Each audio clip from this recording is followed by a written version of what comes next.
TET की जो date है वो अनाउंस हो चुकी है। ये तो बहुत बड़ी खुशखबरी है आप सभी के लिए। तो जब टेट एग्ज़ाम क्वालिफाई कर लोगे उसके बाद सुपर टेट होगा, ठीक है। उसी में जो मैथ का सिलेबस हम लोग चला रहे थे, तो 3 पार्ट उनको कंप्लीट कर चुके थे, तो अब उसी के क्वेश्चंस लगाने बाकी थे। तो टोटल जो मेरे पास है उसमें कितने सवाल हैं, जितने हैं उनको लगातार लगाते रहेंगे और उस सवाल पे जो भी डिटेल है उनको क्लियर करते रहेंगे। और डिटेल्स ऐसा है कि जो हम लोगों ने स्टडी की है उसी की होगी कुछ बहुत डिटेल्स, और कुछ बहुत जो डिटेल होगी वो नहीं होगी, ठीक है। हो सकता है कुछ मैं वहाँ पे छूट गया हो, तो सवालों के माध्यम से वो डिटेल आपको क्लियर कर दी जाएगी, ठीक है। चलो देखते हैं। पहला सवाल आपकी स्क्रीन पर क्या कह रहा है, एक परमेय संख्या का दशमलव निरूपण नहीं हो सकता है। कोई एक परमेय संख्या है और उसका दशमलव निरूपण नहीं हो सकता है, ठीक है। वो कब नहीं हो सकता है? पहला ऑप्शन है जब वो परमेय संख्या शांत होगी या अशांत होगी या अशांत आवर्ती होगी या अशांत अनावर्ती होगी, ठीक है। तो सबसे पहले आप शांत, अशांत और अशांत आवर्ती और एक है और अशांत अनावर्ती, हम लोग इनके समझते हैं क्या होता है, ठीक है। ओके,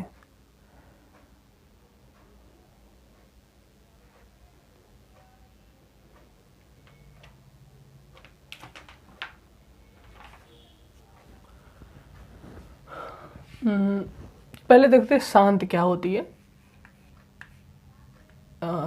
शांत, ऊपर बिंदी रखी हुई है ना, ओके। शांत, शांत भिन्न या शांत क्या चीज़ है वो कह रहे हैं। शांत क्या है, जैसे आपकी 1/2 लिखी हो और भाग इसका दे दे तो 0.5 हो गया। बात समझ में आई? कहने का तात्पर्य क्या हुआ कि ये बिल्कुल परफेक्ट कट गई। ऐसे भिन्न जो मतलब एक लिमिट पे पूरा कैंसिल आउट कर दे। जैसे आपको 1/8 लिख दिया, ठीक है। मान लीजिए 1/8 में भाग दिया, तो सबसे पहले 0 दशमलव लगाया तो यहाँ 10 हुआ, तो 8 एकम 8, यहाँ पे 2 बचा तो 20 हुआ, तो फिर 8 दूनी 16, 8 पंच 40, क्या हुआ? ये भी कैंसिल आउट हो गया, ठीक। अगर ये नहीं समझ में आ रहा है भाग देना, तो हम आपको यहाँ पे समझा देते हैं। 1 ऐसा, यही तो है 1 डिवाइड बाई 8।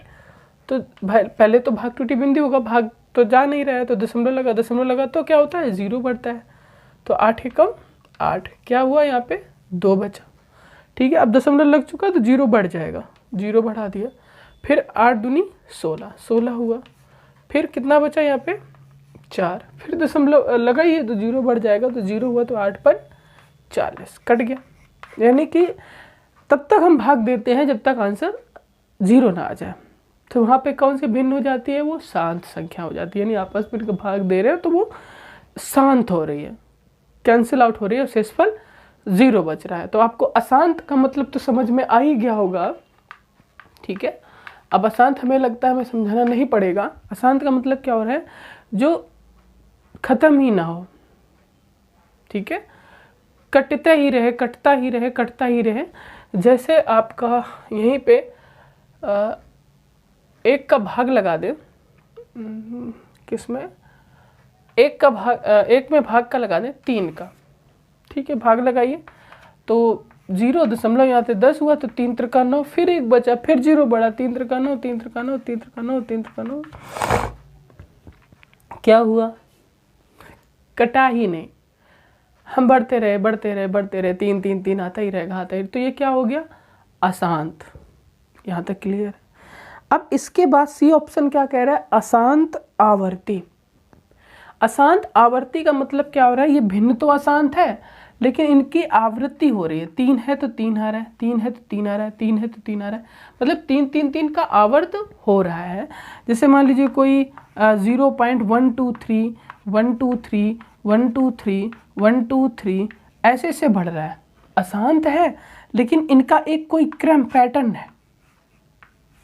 तो जो पैटर्न वाली भिन्न होती है, यानी अशांत संख्या होती है, तो उनको हम लोग पर में इसको 10/1/3 में लिखा गया, तो ऐसे कुछ ना कुछ इस संख्या को भी लिखा जा सकता है।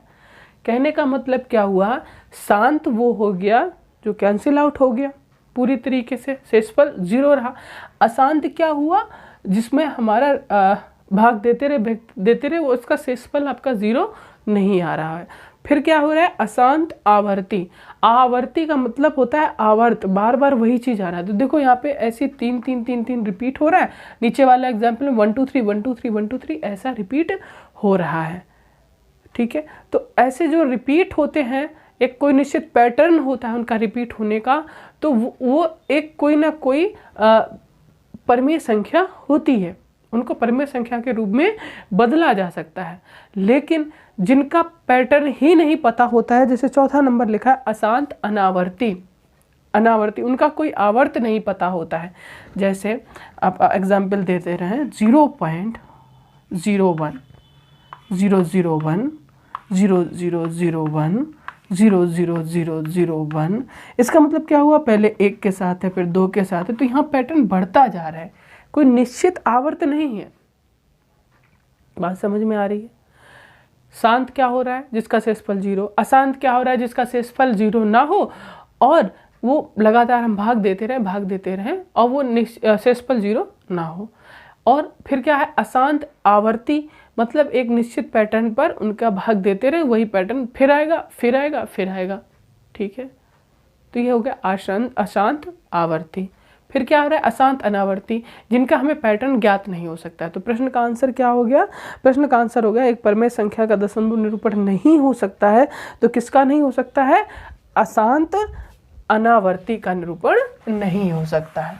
तो ऐसे प्रश्न में आपको 4 चीज़ें पता चल गई। अगर चाहो तो इनको क्लियर करके नोट भी कर सकते हो, और जो चल रहा है वैसे उसको चलने भी दे सकते हो। ठीक, ओके। दूसरा सवाल क्या है, दूसरा सवाल कह रहा है संख्या √2 का दशमलव प्रसार है। √2 का दशमलव प्रसार है।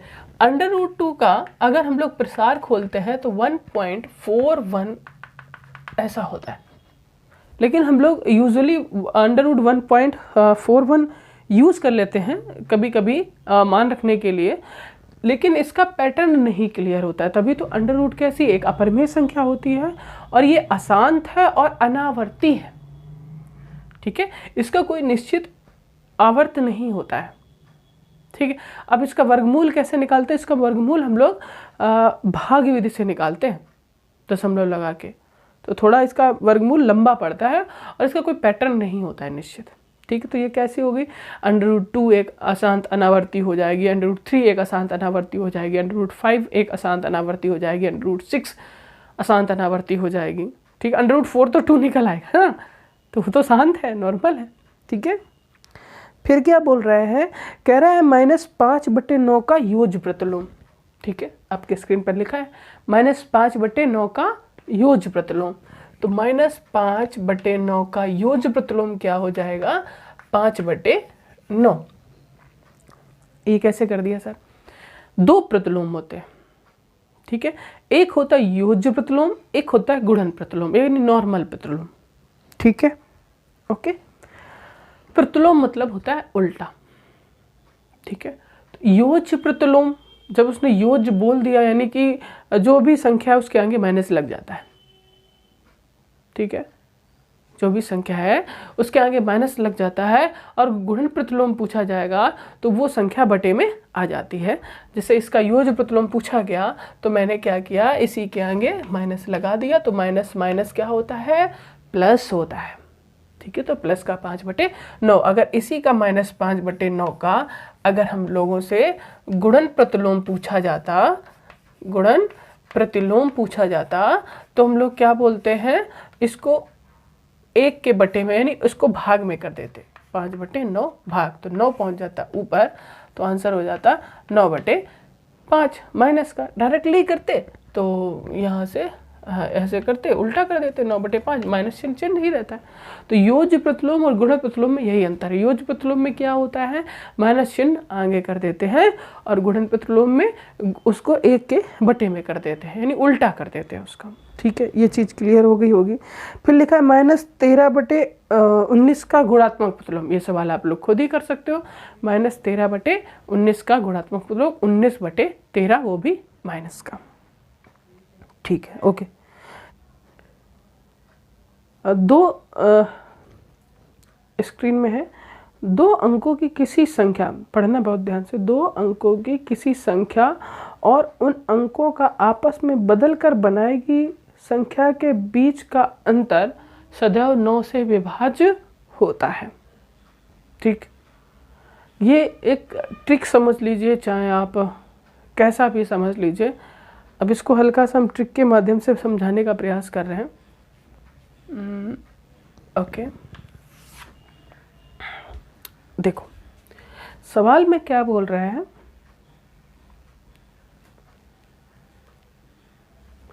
सवाल कह रहा है 2 अंकों की कोई एक संख्या है, मान लीजिए कोई एक 36 है, ठीक है, और उनको आपस में पलट देते हैं, 63 है, तो उनका जो अंतर होगा वो सदैव 9 से विभाज्य होगा। 9 ये 27 होता है, ये 27 होगा। ठीक है, अब मान लीजिए 18 लिखा है, तो इसको 21 करेंगे, 81 से घटाएंगे, माइनस में आएगा ना, बड़ी से छोटी घट रहा है, छोटी से बड़ी, तो ये कितना हो जाएगा 63 माइनस का। ठीक है, छोटी सी बात है, क्लियर है। यानी कि अगर आपस में संख्या बदल रहे हैं, उनका स्थान पलट रहे हैं 2 अंकों की संख्या का, तो क्या हो रहा है, जो अंतर आ रहा है आपस में वो 9 से विभाज्य हो रहा है। ठीक, अब इस पे आप आपस में कोई भी हो, जैसे आपसे 27 है और आपस में घटाना किसका हो 72, तो आंसर कितना आएगा। थोड़ा टाइम लग रहा होगा आप लोगों को इसको घटाने में, लेकिन मेरे हिसाब में जो इनका अंतर होता है, इन दोनों का अंतर कितना है, 5 है ना, 5, तो इसमें 9 का गुणा करो, 9 × 45 इनका अंतर होगा। ठीक है, ओके। एक और समझ लेते हैं, जैसे 19 लिखा है, तो 19 में कितने को घटाना है, 91 को, माइनस में आएगा आंसर। इसका भेद मत समझिएगा कि माइनस प्लस माइनस में, तो अगर बड़े से छोटा घट रहा है या छोटे से बड़ा घट रहा है तो माइनस का भेद होता है, बाकी जो समझाना चाह रहे हैं वो समझ लीजिए। 19 में से 91 घट रहा है तो टाइम लग रहा होगा आपको, तो 9 में से 1 गया, कितना बचा, 8, 9, 8, 72 बचेगा, वो भी माइनस का। ये पैटर्न होता है, यानी कि कोई भी संख्या 2 अंकों की अगर आपस में पलट कर उनको आपस में सॉल्व कर रहे हैं, घटा रहे हैं, तो वो हमेशा किससे विभाजित हो रही है, 9 से विभाजित हो रही है। ठीक है, ओके। आगे क्या है, 7वां नंबर। 7 में कह रहा है निम्नलिखित कथनों में से कौन से सत्य नहीं है। ठीक, कौन सा सत्य सही नहीं है, बाकी सभी सत्य दिए गए। प्रत्येक प्राकृतिक संख्या एक वास्तविक संख्या है, बिल्कुल सही। वास्तविक संख्या आपने पढ़ा है, जिसका वर्ग हम कर दें वो जिसका वर्ग हमारा पॉजिटिव हो जाए वो वास्तविक संख्या है। फिर लिखा है प्रत्येक वास्तविक संख्या एक परिमेय संख्या है। प्रत्येक वास्तविक संख्या, तो √2 एक वास्तविक संख्या है, √2 एक वास्तविक संख्या है, लेकिन √2 एक अवास्तविक संख्या है। ठीक है, लेकिन √2 लिखा है वास्तविक संख्या एक परिमेय संख्या होती है, सभी प्रत्येक वास्तविक संख्या। तो √2 एक जब वास्तविक संख्या है तो वो परिमेय है का, तो ये कथन गलत हो गया। ये बात समझ में आई होगी। कह रहा है प्रत्येक वास्तविक संख्या, तो प्रत्येक वास्तविक संख्या में तो √2 भी आ रहा है। देखो √2 आ रहा है, वास्तविक है, क्यों, क्योंकि इसका वर्ग जब कर रहे हैं तो हम लोगों को 2 मिल रहा है। 2 कैसा है, पॉजिटिव है, अगर पॉजिटिव है तो हम लोगों ने वास्तविक कहा है, तो √2 एक वास्तविक संख्या है, लेकिन √2 एक परिमेय संख्या कहाँ है। ठीक है, ये गलत हो गया हमारा। फिर कह रहे हैं सी नंबर, प्रत्येक पूर्णांक परिमेय संख्या है, बिल्कुल सही, प्रत्येक पूर्णांक परिमेय संख्या होती है। फिर लिखा है प्रत्येक प्राकृतिक संख्या एक पूर्णांक है, बिल्कुल सही, कोई भी 1 2 3 4 5 ले जाओ, सब पूर्णांक ही तो है। लिखा है 2 की घात 50 का 2 गुना कितना होगा। सवाल देखो, लिखा है 2 की घात 50 है, इसका 2 गुना में क्या करते हैं, 2 का मल्टीप्लाई। ठीक है, अब देखो यहाँ पे मल्टीप्लाई कर रहे हैं 2 क्रॉस 2 50, ये तो है 2 की घात 50। यहाँ पे 1 है, गुणा में क्या कहा था, घातें जुड़ती हैं, तो ये क्या हो गया 51। गुणा में घातें जुड़ती हैं जब आधार एक ही जैसा होता है। ठीक, 8 नंबर आपका लग गया, 2 की घात 51 ऑप्शन में होना चाहिए। फिर लिखा है संख्या 729 निम्न में से कौन सी संख्या का वर्ग है। निम्न जो संख्या दी गई है 729 कौन सी संख्या का वर्ग है। तो आपने क्या सीखा था, या तो पीछे 3 होना चाहिए तो उसका वर्ग हमारा 9 आएगा, पीछे 729 है ना, हाँ, और या फिर 7 होना चाहिए। ये ट्रिक थी, है ना, ध्यान आया, ये ट्रिक थी। 3 का वर्ग 9 होता है, 7 का जब वर्ग करते हैं 49 इकाई का अंक 9 होता है। तो इसमें 3 और 7 वाला है, एक ही ऑप्शन है डी ऑप्शन, जिसमें 7 है, तो यही ऑप्शन होना चाहिए। फिर इसका आप 27 का वर्ग कर लीजिए, 27 में कितना होता है 729 ही होता है, सही है। तो ये तो डायरेक्टली बिना सॉल्व किए लग सकता था ट्रिक के माध्यम से। ओके, आगे देखते हैं। 10 नंबर क्या बोल रहा है, 10 नंबर कह रहा है वह सबसे छोटी संख्या कौन सी है, वह सबसे छोटी संख्या कौन सी है जिसको, अच्छा वो समझा देते हैं, चल समझा देते हैं। लिखा है 729 किसका वर्ग है। एक तो आप ऐसे करके सॉल्यूशन दे सकते हो, 2 से काटो, 3 से काटो, 3 से काटो, काटते रहो, या फिर आप ऑप्शन के माध्यम से। ऑप्शन कितना है 20 है, और कितना है 20, 22, 25, 27, 20, 22, 25, 27, ठीक है। 20 का वर्ग हमारा 400 होता है, पीछे 0 आना चाहिए, 0 है नहीं, कट। 2 का वर्ग 4 होता है, यहाँ पे 9 है, गलत। 5 का वर्ग 0 होता है, गलत। 7 में 9 आएगा, तो ये सही हो गया, ठीक है। ऑप्शन के माध्यम से हम लोग कर सकते हैं। लिखा हुआ है सबसे छोटी संख्या कौन सी है जिसको 13,218 यानी 13,218 से घटाने पर वह एक पूर्ण वर्ग बन जाती है। देखो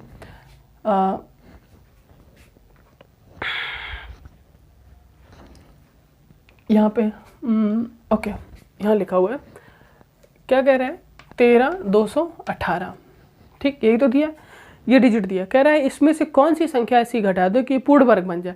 जब मैंने कहा था घटाना या जोड़ना आ जाए तो क्या करोगे, भाग विधि करोगे। तो भाग विधि में इस तरीके से काम होता है, 2 2 का जोड़ा बनता है, पीछे से बन गया, 1 बच गया सिंगल, तो 1 1 1, जब 1 होता है तो 1 एकम 1 होता है, ऑब्वियसली घटा देते हैं। तो ये तो शून्य हो गया, तो अब जोड़ा कितना आएगा 32, उतार ले लो 32, इसको भी ले लो, क्यों बाहर उसको बेचारे को खड़ा रखो, है ना। तो इतना बचा 3,218। अब यहाँ पे 1 का डबल, ठीक है, यहाँ पे गुणा करके लिखते हैं और 1 1 2 जोड़ देते हैं। अब हम लोगों को 2 में क्या करना है, भाग देना है इसमें, ठीक है, इसमें भाग लगाना है। यहाँ पे 21 करेंगे, यहाँ पे 1 आएगा, 2 करेंगे तो 22 होगा, फिर 22 दूनी 44, 44 ज़्यादा हो जाएगा, 1 करते हैं, फिर यहाँ 1 लिखते हैं, गुणा में भी 1 आएगा, फिर इनका 21 का गुणा 21 एकम 21, यहाँ घटाया 2 में से 1, 3 में से 1 सॉरी, सही है ना, हाँ, उतारा आप कितने का आएगा 18 का। यहाँ पे 21 और 1 22 होता है, या फिर आप इसका 11 दूनी 22 डबल करके सीख सकते हो। अब हमें 22 का 11 में तो लगेगा ना, तो 3 में लगा के देखते हैं कितनी बार जा रहा है। लगभग 22 पंचे 110 होता है। अगर हम लोग 5 बार दे देते हैं तो गड़बड़ नहीं होना चाहिए। 22 पंचे 110 होता है, 55 25 ज़्यादा हो जाएगा मेरे ख्याल से। 22 पंचे 110 होता है, 1 ही तो ज़्यादा है, और फिर 55 25 करेंगे, 2 हासिल होगा तो एक्स्ट्रा हो जाएगा। इससे तो कितनी बार देते हैं 4 बार, तो 4 यहाँ पे लिखा, 4 यहाँ पे, गुणा भी 4 का होता है। 4 चौको 16, समझ में आ रहा होगा। 4 दूनी 8 1 9, 4 दूनी 8, सही है ना। अब घटाते हैं, 8 में से 6 गया 2, 11 में से 9 गया 2, यहाँ क्या बचा 10, 10 में से 8 गया 2। देखो यहाँ 222 है ना, यहाँ 224 है, यानी कम ही बचा इससे, ठीक है। यानी अगर हम 220 इससे घटा दें, यही तो एक्स्ट्रा आ रहा है, 222 ही तो एक्स्ट्रा आ रहा है। अगर इसको इससे घटा देते हैं तो हमारा पूर्ण वर्ग बन जाएगा। क्या ऑप्शन में है 222 है, बी नंबर ऑप्शन, क्लियर हो गया बी नंबर। ओके, ऐसे सवाल बहुत ज़्यादा पूछे जा सकते हैं, तो इन पर फोकस करो। फिर क्या है 11 नंबर सवाल आपका। 11 नंबर सवाल कह रहा है, 11 नंबर कह रहा है 2 संख्याओं का योग 520 है, ठीक है।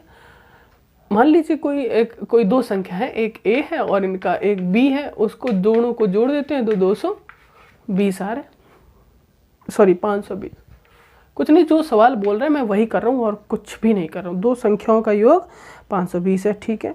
यदि उनमें बड़ी संख्या को 4% कम कर दें और छोटी संख्या को 12% बढ़ा दें तो प्राप्त संख्याएं एक समान होंगी। तदनुसार उनमें से छोटी संख्या कौन है? ठीक, अब ये सवाल प्रतिशत में आ जाता है तो आपको प्रतिशत तो आना ही चाहिए, ठीक है। इसका मतलब क्या हुआ, प्रतिशत, ये सवाल जो यहाँ दिया गया था ये प्रतिशत में देते तो ज़्यादा बेटर समझ में आता कि प्रतिशत कैसे समझते हैं पहले, ठीक है। तो हल्का सा हम आपको प्रतिशत समझाने का प्रयास कर रहे हैं, उसके बाद हम लोग आगे बढ़ेंगे, ठीक है। तो प्रतिशत समझते हैं पहले, थोड़ा सा समझेंगे, कोई बहुत बड़ा सवाल नहीं समझेंगे, बस हल्का सा प्रतिशत समझेंगे, उसके बाद ही सवालों को सॉल्व करेंगे। ओके, प्रतिशत क्या बोलता है? प्रतिशत कहता है प्रतिशत, प्रतिशत बोलता है पर 100, यानी 100 पर हर बात को अनुमानित किया जाए।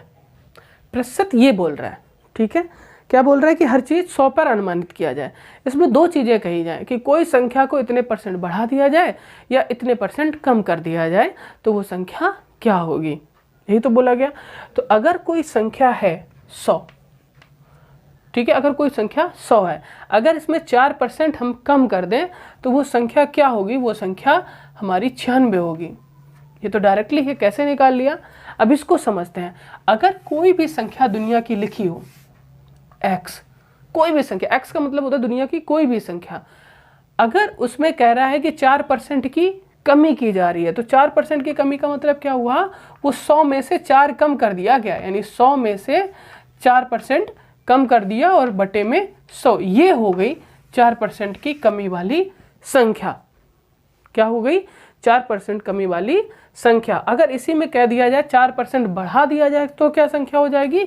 तो 100 धन 4, ये हो गई हमारी 4% बढ़ी हुई संख्या।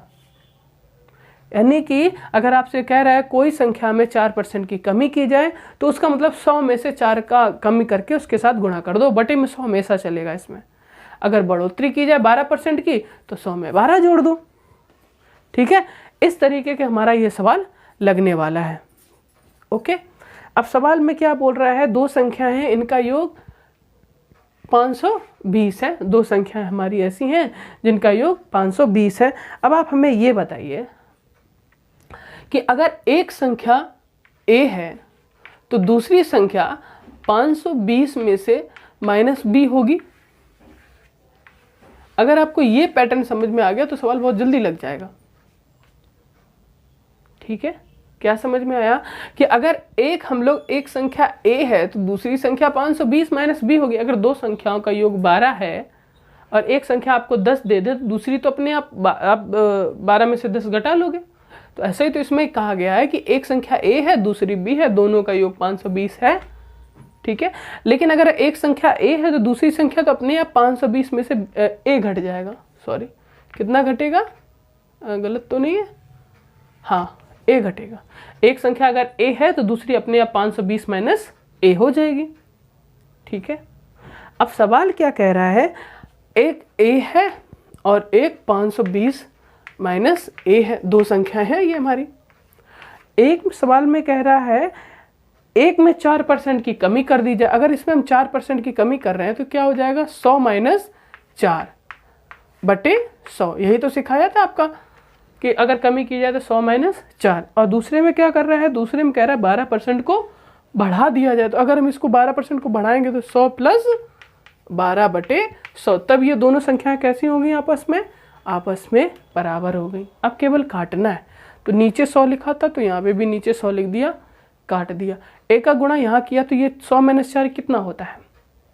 100 - 4 होता है 96। तो ये क्या हो गया? 96a बराबर, यहाँ क्या है? 520 520 माइनस ए, और इंटू में क्या हो जाएगा 100 धन 12, कितना हो गया 100 धन 12 112। ठीक है, तो ये 96A यहाँ हुआ इक्वल टू 112 का गुणा हुआ यहाँ पे, यानी 520 गुणे 112 माइनस 112A। इतना तो क्लियर हो गया ना। ठीक है, बहुत ही सिंपल कैलकुलेशन है। अब 112A को यहाँ ले आओ तो कितना हो जाएगा 96A प्लस 112A बराबर, इनका गुणा नहीं करना है अभी, गुणा कर लोगे तो समय बर्बाद हो जाएगा आपका, गुणा कर लोगे तो समय बर्बाद हो जाएगा। अब इनको जोड़ लो तो 6 2 कितना होता है 8, 9 1 कितना होता है 10 और 1 1 कितना होता है तो 208A हो गया।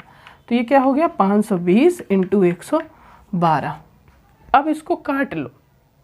ठीक है, अगर हम A इक्वल टू यहाँ लिखना चाहें इस जगह तो क्या हो जाएगा 520 गुणे 112 बटे 208, ऐसे तो होगा क्योंकि 208 तो यहाँ पे पहुँच गया।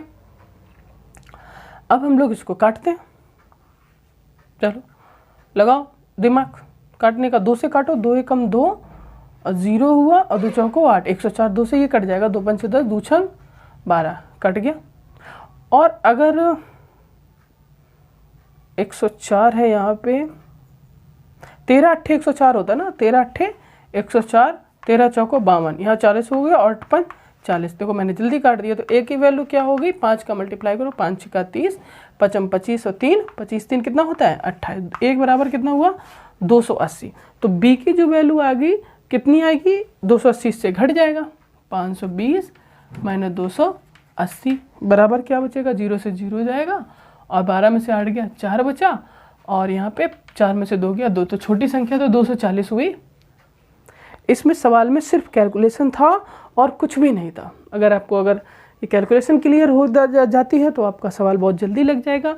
अगर धीरे धीरे लगा रहे हो तब भी आप सीख जाओगे लगाना, है ना। ये प्रतिशत का सवाल था, वैसे परेशान मत होना, जब प्रतिशत का चैप्टर हो जाएगा तब ये बहुत ही आसान हो जाएगा और इससे भी जल्दी आप लोग प्रतिशत वाले में लगा सकते हो। प्रतिशत का था नहीं तो इस वजह से थोड़ा सा लेंदी लगा सवाल।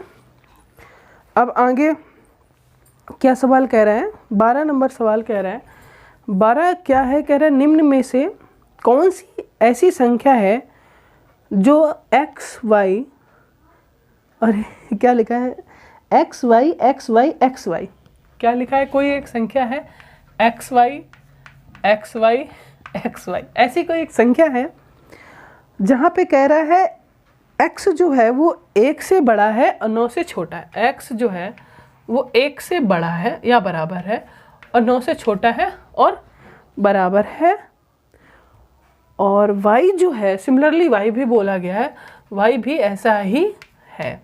ठीक है, यानी यहाँ पे एक जो संख्या लिखी गई है वो 1 लिखी जाए। देखो साफ साफ बोला गया 1 से बड़ी होनी चाहिए या बराबर होनी चाहिए और 9 से छोटी होनी चाहिए या बराबर होनी चाहिए। तो इसमें हाँ फिर क्या बोल रहे हैं, प्रकार से किसी 6 अंकों वाली संख्या को हमेशा विभाजित कर सकती है। क्या बोला है, फिर से पढ़ते हैं। किस ऐसी संख्या जो निम्न में से कौन सी संख्या ऐसी है, बच्चा जो ऑप्शंस दिए गए हैं ध्यान से समझना, जो ऑप्शंस दिए गए हैं निम्न में से, ये जो 4 ऑप्शन है 10 10 और फिर यहाँ पे 10 101 ऐसा कुछ करके, इनमें से निम्न में से कौन सी संख्या ऐसी है जो xy जहाँ ये है प्रकार की किसी 6 अंकों वाली संख्या को हमेशा विभाजित कर सकती है। ठीक है,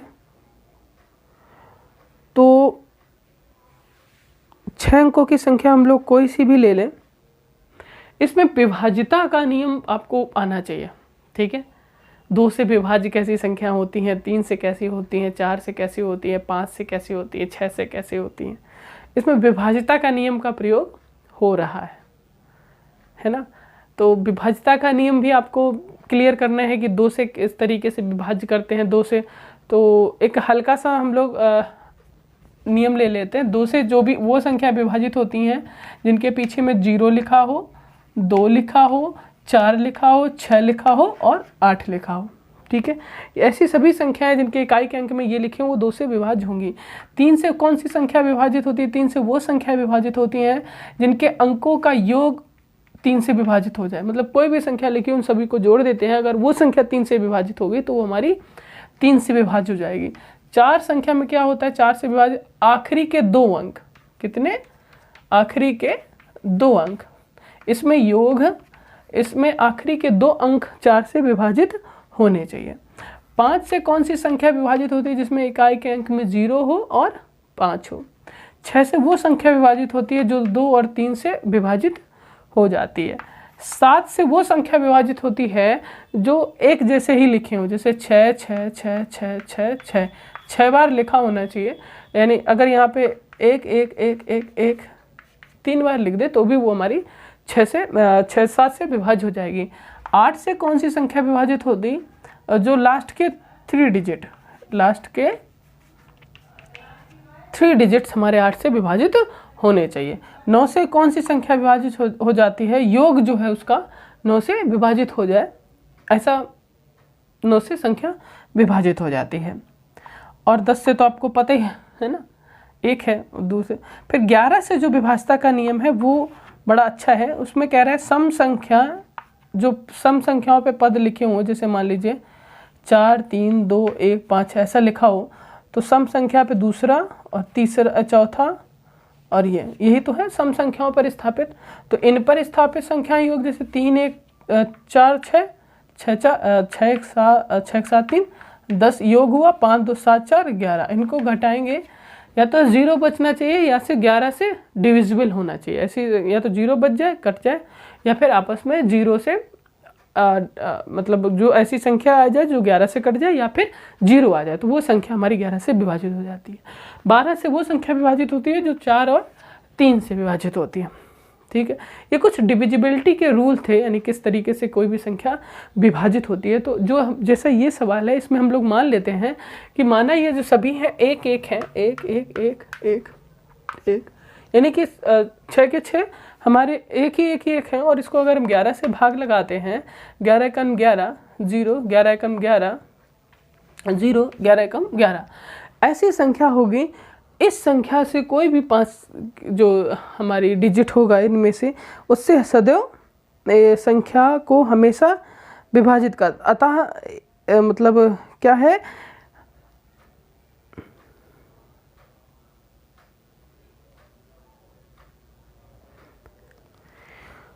कोई संख्या लेंगे तो इससे हमेशा विभाजित होगा।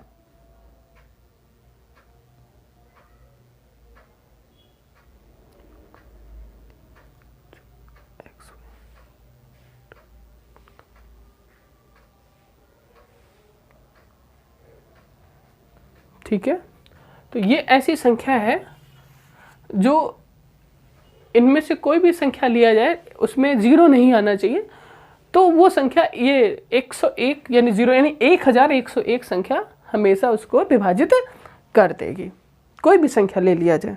ठीक, ओके, इसको नोट डाउन कर सकते थे। ओके, आगे पढ़ते हैं।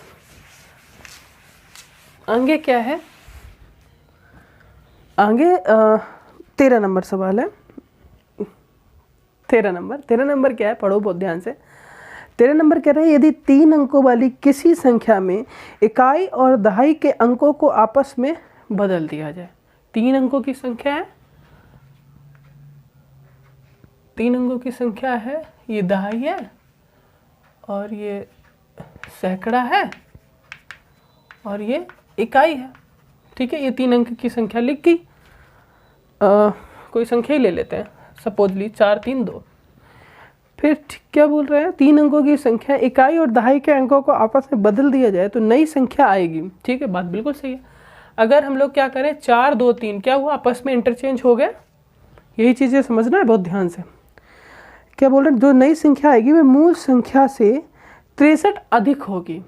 मूल संख्या से 63 अधिक होगी, यानी इनका आपस में घटा देंगे तो आंसर कितना आना चाहिए? 63। ये आपको समझना है, 63 अधिक हो। तदनुसार यदि मूल संख्या में इकाई का अंक x है तो x के तीनों संभावित मान क्या होंगे?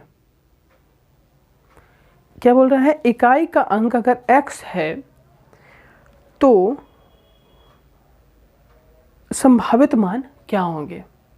अब आप क्या समझना है, आपको ये समझना है, आपको इसका इंटरचेंज किया गया है, दो संख्या हैं, दो संख्याओं को आपस में इधर उधर किया गया है, 63 आ रहा है, इसका मतलब वो 9 से डिविजिबल है। इतना तो क्लियर हुआ, 9 से 63।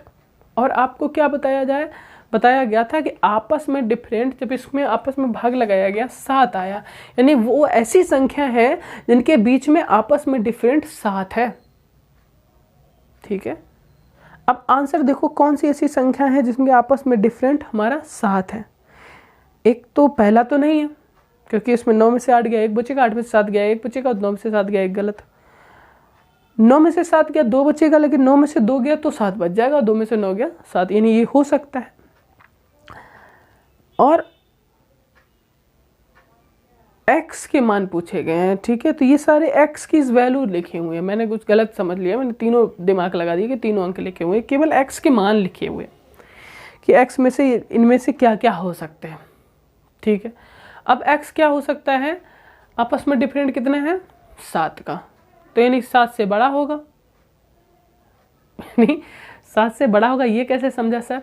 देखो, कोई संख्या के बीच का डिफरेंस 7 हो, ठीक है, तो 1 में से 6 घटाओ तो 7 आएगा क्या? 7 में से 0 घटाओ तो एक पॉसिबल है कि हाँ 7 आ रहा है। इसका मतलब या तो 7 होगा या तो 8 होगा, उससे ज़्यादा 9 होगा। तो ऐसा ऑप्शन ढूंढो जिससे 7, 8, 9 हो। तो हमारा पहला ही ऑप्शन सही लग रहा है, तो पहला ऑप्शन क्लियर हो गया। तो ये बात आपके दिमाग में बिल्कुल नहीं आई होगी।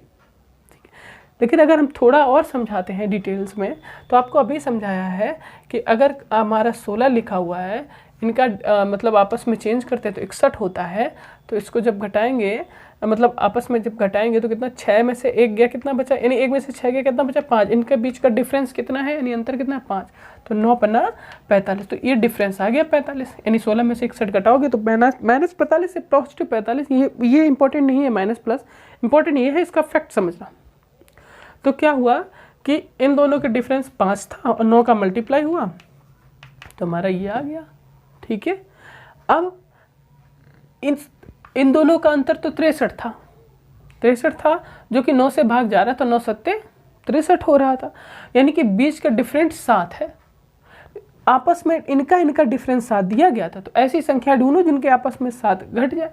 तो या तो वो 07 होगा, या तो वो 18 होगा, या 08 होगा।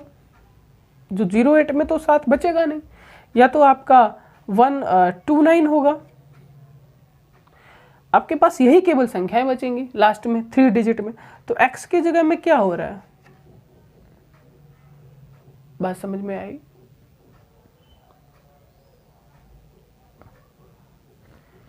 नहीं आई। ठीक है, x के संभावित मान, x क्या है, x इकाई का अंक x है। मूल संख्या में जो इकाई का अंक है वो 7, 8, 9 है, इस तरफ आएगा 63, ये ज़्यादा निकल रहा था। ठीक है, दूसरे तरीके से इसको समझते हैं, एक नियमबद्ध तरीके से, वो क्या होगा, चलो उसको समझते हैं। कोई भी 3 डिजिट की संख्या होगी तो ये z मान लेते हैं, 100x यानी दहाई, ये सैकड़ा वाला, ये क्या हो गया, दहाई, और ये इकाई, ये क्या होगी, मूल संख्या। कोई भी संख्या अगर मान लीजिए हमें 545 लिखनी है, तो इसको हम लोग क्या लिख सकते हो, 500 + 40 + 5, बिल्कुल लिख सकते हो। वही चीज़ हमने यहाँ किया। कोई संख्या है ZYX, ऐसी लिखी हुई है कोई संख्या, तो इसमें इकाई का अंक x है, दहाई का y है और सैकड़ा z है, तो वही संख्या ऐसी इस तरीके से लिखती। फिर प्रश्नानुसार क्या बोला है कि आपस में इनको पलट दिया, यही तो किया। ओके, जब इनको इंटरचेंज किया, यानी 100z + 10x - y, देखो इकाई का अंक बदल गया, दहाई का अंक बदल गया। ठीक है, फिर क्या हुआ, मूल संख्या से 63 अधिक होगी, तो ये जो नीचे वाली है ये बड़ी है, तो जब ये बड़ी होगी तो 100z + 10x minus Y sorry plus Y minus ऊपर वाली जब संख्या घटाओगे यानी 100z minus 10y minus x equals to 63 बचना चाहिए। सवाल तो यही कह रहा है, आपस में 63 आना चाहिए। माइनस का चिन्ह से हमारे चिन्ह बदल जाएंगे तो इससे ये कैंसिल हो जाएगा। 10x में से x जाएगा तो क्या बचा 9x और माइनस वाई और माइनस प्लस का y माइनस का 10 तो माइनस का 9y इक्वल टू 63। तो x माइनस वाई यानी 9 कोमल हो गया, 9 सत्ते 63। यानी आपस का जो डिफरेंस है क्या आ रहा है 7। यही तो मैंने यहाँ पे सिखाया था कि आपस का डिफरेंस 7 होना चाहिए। यहाँ पे डिफरेंस कितना है 7। अब आप बताइए बड़ी संख्या ये होगी छोटी ये हुई तभी तो 7 बचेगा। अब ऑप्शन से ले लो, ठीक है। अब x में आप 0 रखोगे, 0 में से क्या घटाओगे 7 आएगा, ठीक है, गड़बड़ हो जाएगा। तो यहाँ पे जब 7 लोगे तो y 0 हो जाएगा, काम चल जाएगा। 8 ले लोगे 1 घटा दोगे काम हो जाएगा। 9 ले लोगे और आपका 2 घटा दोगे तो 7 बच जाएगा, ठीक है। यहाँ पे आपको सेटिस्फाई यानी ऑप्शन से देख के काम चलाया गया है, ठीक। अच्छा सवाल था, टाइम टेकिंग सवाल था, आपका टाइम बहुत खाया लेकिन सवाल अच्छा था। अब आगे देखते हैं। ओके, आगे कौन सा सवाल है? सवाल नंबर 14। सवाल नंबर 14 क्या बोल रहा है? सवाल नंबर 14 कह रहा है a तथा b कैसी हैं? विषम संख्याएं हैं, तो निम्न में से कौन एक सम संख्या है, ठीक है। अब कोई एक सम संख्या विषम संख्या क्या होती है? अब जैसे ही आपको a और b दुनियादारी दी जाए, ठीक है, तो कुछ ना कुछ मान लो। आपने ये तो सीखा है ना 3 क्या है विषम, 5 क्या है विषम, यही a है और यही b है, ठीक। 3 a है और ये b है, दोनों विषम संख्या है ना, a तथा b दोनों विषम संख्या। अब सवाल में कह रहा है आपस में जोड़ दो इनको। 3 प्लस ये 8 हुआ और प्लस 5 दिया 15, जोड़ो 8 5 13 और 5, ये क्या सम है या विषम है? और आंसर क्या बोल रहे हैं? सम संख्या बोल रहा है, तो ये तो गलत हो गया। तो अगर हम लोग 2 का मल्टीप्लाई कर देते काम बन जाएगा, यानी डी ऑप्शन सही लग रहा है, क्योंकि इसमें पीछे जो जोड़ा गया है वो 2a भी जोड़ा गया है, तो 2 जिसमें गुणा हो जाए वो खुद ही सम हो गया, तो 2ab वाला सम है, तो ये डी ऑप्शन इसका सही है, ठीक है। ऐसे सवालों में तुरंत मान लिया जाता है। फिर क्या बोल रहा है 15 नंबर कह रहा है n एक पूर्णांक है, ठीक है, दुनियादारी है पूर्णांक, तो n³ माइनस n निम्न में से किस संख्या से सदैव विभाजित होगा? क्या बोल रहा है? n एक पूर्णांक है, n क्या है? पूर्णांक, n पूर्णांक है। और क्या कह रहा है n³ माइनस n किससे विभाजित हो रहा है? अगर हम इसमें n कॉमन ले लें तो n स्क्वायर में n, तो इस किससे विभाजित हो रहा है? n से विभाजित हो रहा है। और इसमें कोई डिजिट नहीं दिया गया है, कोई डिजिट नहीं है, 4 6 और 5 7। अगर यहाँ पे देखो एक n बना और एक n स्क्वायर माइनस 1 बना, ठीक है। दुनिया की कोई भी संख्या है आपस में क्या बोल रहे हैं? कह रहा है कि एक संख्या वही और दूसरे का वर्ग में से -1 करके घटा दो, काम चल जाएगा। तो अगर हम लोग थोड़ा सा संख्या ले लेते हैं, एक तो लेंगे नहीं, 1 से 0 हो जाएगा, 2 ले लेते हैं, ठीक। तो ये संख्या क्या हो जाएगी? 2 इंटू 2 दूनी 4 में से 1 गया 3, यानी 6 आएगा। अब हम थोड़ा सा 3 और ले लेते हैं, तो क्या हो जाए 3 इंटू 3 त्रिका 9 में से 1 गया 7, 3 त्रिका 9, 9 में से 1 गया 8, 8 दिया 24, यानी वो संख्या किससे डिवाइड हो रही है? 6 से। तो ये संख्या हमेशा किससे डिवाइड होगी? 6 से। ये कैसे कर लिया? ये बेटा ऐसे किया कि थोड़ा अपने मन से मान लो, 2 मान लो, 3 मान लो, n जब पूर्णांक है तो कुछ भी हो सकता है ना, पूर्णांक 1 हो सकता है, -1 हो सकता है, 2 हो सकता है, 3, कुछ भी मान लो आप। भाई हमें तो आंसर देना है, आंसर से मतलब है, ठीक है। हम लोग 2 से लिया तो 2 में 6 आया, 3 लिया 24 आया, तो 6 भी 6 से कटता है, 24 भी 6 से कट जाएगा, तो आंसर में 6 हो गया। फिर कह रहा है 16 नंबर सभी तीन अंकी संख्याओं का योग है। हाँ, ये सवाल बहुत पेचीदा है लेकिन कुछ नहीं, कोई दिक्कत नहीं। क्या बोल रहा है? 16 नंबर है, हाँ, कह रहा है सभी 3 अंकीय संख्याओं का। तो सभी 3 अंकी कहाँ से शुरू होंगी? अगर देखा जाए तो संख्या शुरू होगी 100 से और फिर 101, 100 हमारा 2, ऐसे करके कहाँ तक जाएगा 999 तक जा रहा है। ठीक है ना, इन सब का योग चाहिए हमें, योग। अब इसमें जो फार्मूला हम लोगों ने क्या सीखा, प्राकृतिक संख्याओं का योग सीखा है। ठीक है, हमने ये तो सीखा नहीं, लेकिन काम वही करेगा। कैसे, एक फार्मूला होता है SN यानी सभी पदों का योग क्या होता है, n/2। n होता है पदों की संख्या और 2a क्या होता है प्रथम पद, और प्लस n-1 इंटू d होता है इन दोनों के बीच का अंतर, सर्वांतर, है ना। ये सब ये थोड़ा सा कठिन या पेचीदा हो सकता है, लेकिन याद तो करना पड़ेगा।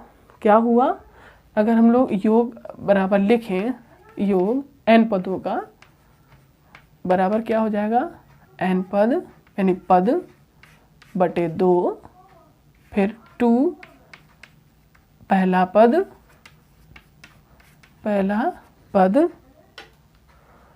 पद प्लस पदों की संख्या -1 इंटू अंतर आपस में यानी सार्वांतर और बाहर ऐसा। तो अब जरा ध्यान लगाओ, पद कितने हो गए, 100 से 999 के बीच। ठीक है, अगर हम 100 हटा दें तो 101 से लेकर 1000 तक के बीच में 900 पद होते हैं। ठीक है, एक कम है तो कितने पद हो गए 899, और एक ये 100 जोड़ दिया गया तो उसमें टोटल 900 पद हो गए। तो कितने पद हो गए 900 बटे 2, 2 इंटू पहला पद कितना है 100 प्लस, ठीक, प्लस पद कितने हैं हमारे 900, 900 में से एक कम हो गया तो 899, और गुणा कितना है, अंतर कितना है सब में 1, क्यों 100 प्लस 1, एक ही एक तो आ रहा है, बढ़ रहा है। तो आंसर कितना हुआ, ये कितना हो कट गया, तो आंसर बना ये 450, और ये 100 दूनी 200 प्लस 899, तो ये हुआ 450 गुणे कितना हो जाएगा 8 2 10 199। इनका आपस में मल्टीप्लाई जो भी होगा वही हमारा आंसर हो जाएगा। ठीक है, अच्छा सवाल था। ठीक है, और अगर हम लोग दूसरे तरीके से देख सकते हैं, उसमें औसत का यूज होगा। ये सवाल क्या है ना, कुछ सवाल ऐसे आ रहे हैं जो पहले एक्सरसाइज जिस तरीके से हमने अभ्यास किया उसमें से ये नहीं। औसत में अगर ये सवाल आया तो हम आपको दूसरी तरीके से इसको समझा देंगे। ठीक है, क्लियर है, ओके। अब हम लोग क्या करते हैं, इसमें कुछ सवाल बाकी रह गए हुए हैं अब। ठीक है, तो उनको जो सवाल बाकी रह गए उनको कल देखते हैं। ठीक है, देख लेते हैं अगर आज ही हो जा रहा है।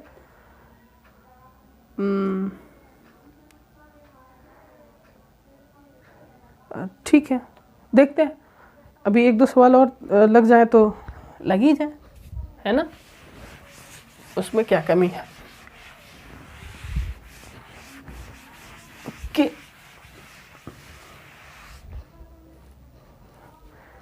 लिखा है 17 नंबर, निम्न में से कौन सी संख्या 5 की घात 71 प्लस 5 की घात 72 प्लस 5 की घात 73 को पूरी तरीके से विभाज्य कर सकती है। यही तो है सवाल। देखो, कोई भी संख्या क्या लिखा है, 5 की घात 71 प्लस 5 की घात 72 प्लस 5 की घात 73 को पूरी तरीके से विभाजित कर सकती है।